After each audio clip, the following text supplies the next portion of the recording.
Hello friends, welcome to S K maths YouTube channel. Friends, आज के इस video में हम जो हॉरिजॉन्टल रिजर्वेशन होता है उसके बारे में समझेंगे। और ये हॉरिजॉन्टल रिजर्वेशन का जो राजस्थान में कल से जो आंदोलन है, ये आंदोलन कल से शुरू नहीं हुआ न, बल्कि ये काफ़ी टाइम पहले से शुरू हो चुका है। लगभग मार्च अप्रैल में शुरू हुआ था। तो इसके बारे में हम पूरा इस वीडियो में समझेंगे कि हॉरिजॉन्टल रिजर्वेशन होता क्या है। तो फ्रेंड्स देखिए कि एक कटिंग चल रही है। ओबीसी का 21% आरक्षण कहाँ है? 17 अप्रैल 2018 का कार्मिक विभाग राजस्थान सरकार का कारनामा। तो ये 17 अप्रैल 2018 का कौन सा वो परिपत्र आया था जिसको ओबीसी के लिए काला कारनामा बता रहे हैं? ओबीसी आरक्षण खत्म, ओबीसी वर्ग के अभ्यर्थियों का सरकारी नौकरी में चयन होना असंभव। ऐसी कटिंग का ये जो पेज वायरल हो रहा है, इसके बारे में भी हम समझेंगे। तो फ्रेंड्स, सबसे पहले ये देख रहे हैं कि भूतपूर्व सैनिकों के आरक्षण के नियम में बदलाव से ऐसे हो रहा नुकसान, यहाँ इन्होंने समझाने की कोशिश की। तो फ्रेंड्स, ये तो एक न्यूज़पेपर की कटिंग चल रही है जो कि लगभग सभी सोशल मीडिया पर वायरल हो रही है। तो इसके बारे में मेन जो पॉइंट है वो है कि ओबीसी को किससे नुकसान हो रहा है। ओबीसी को नुकसान हो रहा है अगर हॉरिजॉन्टल रिजर्वेशन से। तो ये हॉरिजॉन्टल रिजर्वेशन आखिर होता क्या है? तो फ्रेंड्स देखिए, सबसे पहले ये 17 अप्रैल 2018 का क्या लेटर आया था राजस्थान सरकार का, वो लेटर हम पढ़ते हैं। तो फ्रेंड्स, हमने ये पीडीएफ डाउनलोड की है।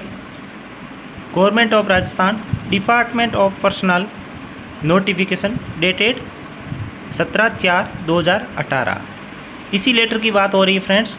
और इस लेटर में ये नोटिफिकेशन दे रखा है, in exercise of the powers confirmed by the provision to article 309 of the constitution of India, the governor of Rajasthan hereby makes the following refer rules further to amend the Rajasthan civil services absorption of ex serviceman rules 1988। जो 1988 का नियम था उसको इन्होंने वापस amend करने को संशोधन किया है। तो संशोधन इसमें इन्होंने ये पूरा लेटर बनाया है। इस लेटर को हम हिंदी में भी समझेंगे। तो फ्रेंड्स, ये लेटर है, तो इसको जो मेन टॉपिक है वही हम समझेंगे। तो सबसे पहले इन्होंने जो अमेंडमेंट किया है, संशोधन किया है, संशोधन इन्होंने यहाँ से शुरू किया है। The substitution of rule 2, the existing rule 2 of the Rajasthan civil services rules 1988 hereinafter referred to as the said rules shall be substituted by the following, namely reservation of post for the ex serviceman. तो इन्होंने समझाया है कि बताया है कि ये जो पहले का नियम 1988 का नियम है, इसको इस तरीके से अब माना जाएगा। फर्स्ट है 5% of the post in the state services, यानी राज्य सरकार के जो भी एग्ज़ाम है उस पोस्ट में 5% रिजर्वेशन होगा एक्स सर्विसमैन को, और 12.5% कोटा होगा मिनिस्ट्रियल एंड सबऑर्डिनेट सर्विसेज में, और 15% कोटा होगा क्लास 4 सर्विस एग्ज़ाम में। और या फिर कोई ऐसा रूल जिसमें अलग परसेंटेज हो तो वो रिजर्व भी रहेगा। और इसके बाद में इन्होंने दूसरा जो नियम चेंज है कि maximum number of such ex serviceman in a particular cadre shall also be limited to the percentage as specified in sub rule 1 above. यानी इस रूल में जो है ना रिजर्वेशन दे रखा है, तो पर्टिकुलर कैडर के अंदर में भी वही रिजर्वेशन दिया जाएगा।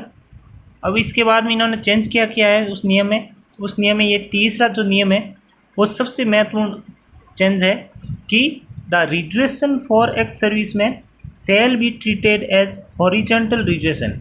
और फ्रेंड्स, यही हॉरिजॉन्टल रिजर्वेशन का इन्होंने इसको बताया है कि जो संशोधन है कि रिजर्वेशन जो होगा एक्स सर्विसमैन के लिए वो हॉरिजॉन्टल रिजर्वेशन माना जाएगा, and it shall be adjusted in the respective category to which the ex serviceman belong. और इसके आधार पर इन्होंने ये कन्फर्म कर दिया है कि जो भी एक्स सर्विसमैन जिस कैटेगरी से बिलोंग होगा उस कैटेगरी में उस एक्समैन को एडजस्ट किया जाएगा।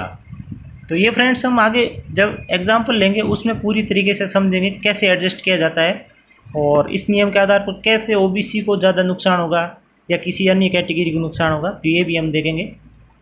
इसके बाद में चौथा पॉइंट है where a vacancy reserved for ex serviceman under these rules, इन नियमों के तहत जो एक्स सर्विसमैन के लिए वैकेंसी रिजर्व होगी remains unfilled due to non availability of suitable ex serviceman in a particular year, यानी जिस वर्ष में जो वैकेंसी अगर एक्स सर्विसमैन के नहीं अवेलेबल नहीं होने पर जो खाली रहेगी उसको the vacancy so reserved for them shall be filled in accordance with the normal procedure and equal number of vacancies shall be carried forward to the next recruitment year and thereafter such vacancies would lapse। यानी कि अगर कोई एक serviceman उस particular year में available नहीं होता है तो वो वैकेंसी नॉर्मल प्रोसीजर से फिल्ड होगी, यानी कि जो नया बंदा होगा, कैंडिडेट होगा, वो उस वैकेंसी पर सिलेक्ट हो सकता है और जो इक्वल नंबर ऑफ वैकेंसीज होगी वो अगले साल के लिए लैप्स मानी जाएगी, उसी साल में भरी जाएगी अगर एक्स सर्विसमैन मिलता है तो फ्रेंड्स इसको हम पूरे एग्जाम्पल के आधार पर देखेंगे, तो आप एग्जाम्पल ज़रूर देखना जिससे कि आपको हॉरिजॉन्टल रिजर्वेशन पूरी तरह समझ में आ सके। और अब इसको हम हिंदी में पढ़ेंगे। इसके बाद में जो ये रूल्स में है ज़्यादातर वही रूल्स है जो एक्स सर्विसमैन के लिए है और इसमें डिलीशन और एडिशन वगैरह है। तो जो हॉरिजॉन्टल रिजर्वेशन को लेकर चेंज था वो यहीं पर था, जो ये रूल नंबर 3 है। यहाँ पर इन्होंने इस रिजर्वेशन को ओरिजिनल रिजर्वेशन मान लिया और इसके आधार पर जो जिस कैटेगरी का एक्स सर्विसमैन है उसी कैटेगरी में एडजस्ट करने की इन्होंने नियम में संशोधन कर दिया है डिपार्टमेंट ऑफ पर्सनल राजस्थान सरकार ने। तो जो अभी आंदोलन चल रहा है उनकी ये मांग है कि ये जो रिजर्वेशन को एडजस्ट इन रेस्पेक्टिव कैटेगरी का है उसको वापस पहले के 1988 के नियम से लागू किया जाए। तो फ्रेंड्स मैं एग्जांपल ले रहा हूँ राजस्थान राज्य विद्युत प्रसारण निगम लिमिटेड की जो वैकेंसी आई थी recruitment of junior assistant commercial assistant second की, उसकी एक वैकेंसी का जो फर्स्ट पेपर हुआ था उसके पेपर की जो वैकेंसी है उसके आधार पर एग्जांपल लेते हैं। फाइनल सिलेक्शन का ये नहीं है, फर्स्ट एग्ज़ाम का है। यहाँ इन्होंने दे रखा है कि वैकेंसी है 768 वैकेंसी है। तो सबसे पहले आपको बता देते हैं कि जो वैकेंसी होती है उसमें 768 में जनरल, ओबीसी, एमबीसी, एससी और एसटी, ईडब्ल्यूएस और शहरिया तक जो वैकेंसी होती है वो मिला के 768 वैकेंसी बनती है।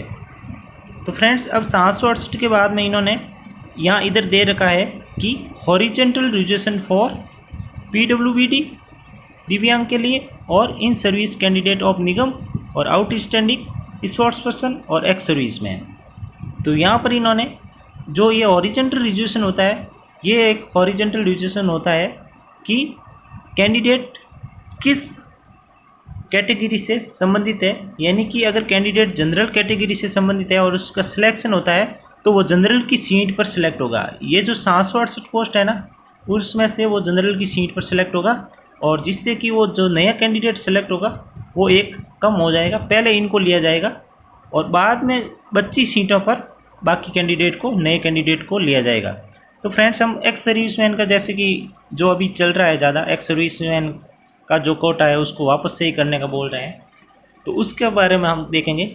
यहाँ इन्होंने 218 पोस्ट दे रखी है एक्स सर्विसमैन के लिए, रिजर्व कर रखी है।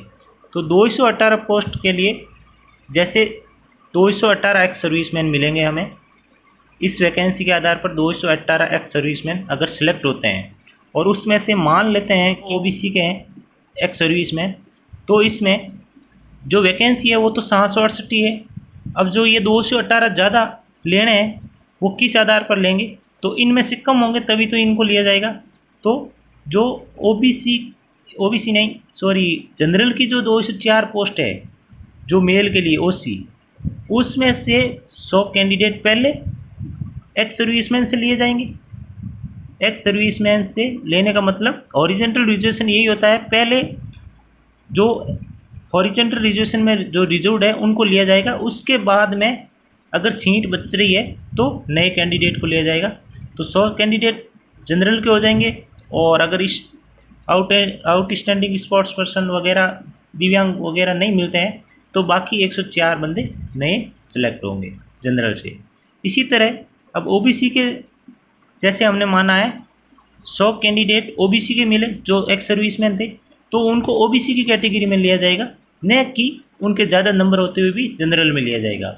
उनको जनरल में नहीं लिया जाएगा, उनको ओबीसी की जो 114 वैकेंसी जो मेल पुरुष के लिए है उनके आधार पर उनमें एडजस्ट किया जाएगा और पहले 100 बंदे एक्स सर्विसमैन हो जाएंगे उनके, अगर वो 12.5% के अंदर आ रहे हैं तो 100 बंदे ओबीसी में जाने के बाद में 14 बंदे हैं जो कि नए सेलेक्ट होंगे, तो जिससे कि आपको वैकेंसी में 768 में से 114 ओबीसी की वैकेंसी दिख रही है, लेकिन हॉरिजॉन्टल रिजर्वेशन की वजह से पहले 100 पोस्ट भरी जाएगी एक्स सर्विसमैन हॉरिजॉन्टल रिजर्वेशन से और इसके बाद में बाकी 14 पोस्ट नए कैंडिडेट सेलेक्ट होंगे। तो फ्रेंड्स हॉरिजॉन्टल रिजर्वेशन यही है कि पहले उन कैंडिडेट को लिया जाएगा जो कि एक्स सर्विसमैन है या दिव्यांग है या फिर आउटस्टैंडिंग स्पोर्ट्स पर्सन है, तो उनको पहले लिया जाएगा और उसके बाद में अगर सीटें खाली रहती है, रिक्तियाँ खाली रहती है, तो नए कैंडिडेट को लिया जाएगा। और अगर इसमें देखिए फ्रेंड्स, अगर 218 एक्स सर्विसमैन है उसमें से सभी 218 ओबीसी के मिल जाते हैं, तो इनमें से 114 जो ओबीसी की पोस्टें हैं मेल पुरुष के लिए, वो 114 का 114 पहले इनको मिलेगी, बाद में ओबीसी के कैंडिडेट के लिए कोई भी सीट नहीं बचेगी। तो फ्रेंड्स हमने ये जो नया नियम है हॉरिजॉन्टल नियम वो तो हमने समझ लिया।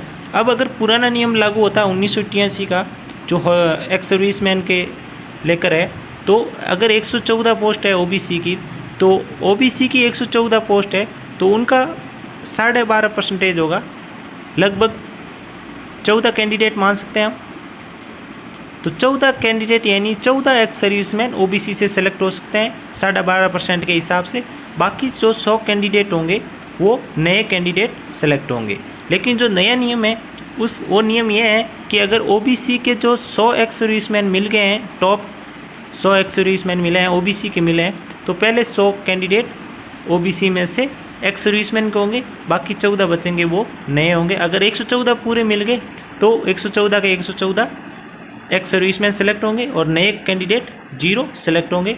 ये 2018 17 अप्रैल 2018 का जो लेटर है वो लगभग यही कह रहा है। तो फ्रेंड्स ये वीडियो है हॉरिजॉन्टल रिजर्वेशन को लेकर, तो जैसे ही कोई नई अपडेट आएगी या अगर हमें कुछ और पता चलेगा तो आप तक ज़रूर पहुंचाएंगे। थैंक्स दोस्तों, मिलते हैं नेक्स्ट वीडियो।